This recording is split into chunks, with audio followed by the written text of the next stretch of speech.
It's 5:50, just off to get the train off to Pure Gym today for my final session for this week.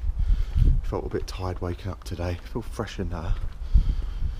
Looking forward to the weekend, or just having a line pretty much. Weight this morning, 97.4 kg. It's Insta Live time. So I've been doing these each morning. So make sure you follow us on @ShredByScience.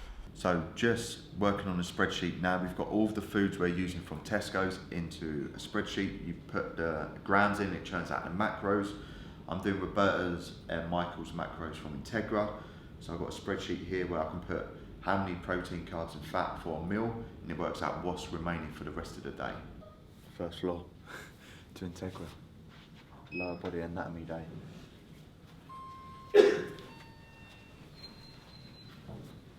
Okay, so we've got 4 hours. What's our intervention that's going to increase or decrease? And I know everyone here has studied anatomy. We don't have enough time to go through the lower body. Tell me some of the common myths with anatomy. Some of the sound bites that you guys hear. Everyone's built the same. So now I'm going to look at the case study I mentioned the other day in the vlogs, which was the 12-month case study of a natural bodybuilder. I'll link up the article or the case study in the description below, so I'm not going to go into too much detail. So we're going to go straight to the results or what they were doing. So 6 months out and then 6 months post-show. That's what they assessed, the whole 12 months. Training-wise, he was doing 4 training sessions per week, 1 HIIT session, this is resistance training, 1 HIIT session and 1 LISS session included on that. So if we go down to the results themselves, you can see from this graph here, it has his energy intake, energy expenditure. So you can see how his body mass has gone down. His energy intake didn't change too much. They didn't make a load of dietary changes, 5 grams here, 10 grams there. And you can see post-show how his energy expenditure has gone through the roof. Now he's actually post-show and actually eating in a surplus. So in regards to his hormones, again, there's a graph, but I'm going to go straight down to the table, and I've highlighted some bits already. So if we look at his fat-free mass, it was 87.65 kg 6 months out, and then it went down to 84.84 of the time of the show. So there was a small decrease in his fat-free mass. But the body fat percentage, it started off at 14.8% and dropped down to 4.5% for the actual show. But guess what? 6 months after, it went straight back up to 14.6.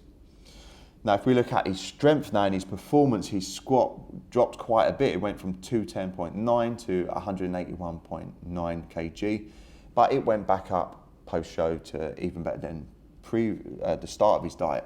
Bench press, so all of the lists, there was an actual decrease in strength, which makes sense.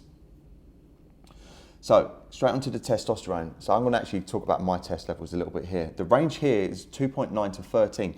The range that I had was on my blood reports was 7.6 to 31.4. His starting test level was 9.22. Mine is 19.6. Double the test. I'm the best. But if you look, his testosterone dropped a lot. It went down to 2.27. So that is extremely low testosterone levels. But 6 months after the show, it went back up to 9.91. So it did actually go back up. When we look at ghrelin hormone, again, like a hunger one, that increased as he was dieting. And last one we're going to be looking at is cortisol, like stress hormone, when it doubled in the score from 6 months out to actually on the show. So definitely a good thing to look at an actual case study where they've done a lot of tests. I'm going to also be doing as many tests as possible throughout the prep, with obviously the before, during and after. So I'm looking forward to see how I compare to this guy here.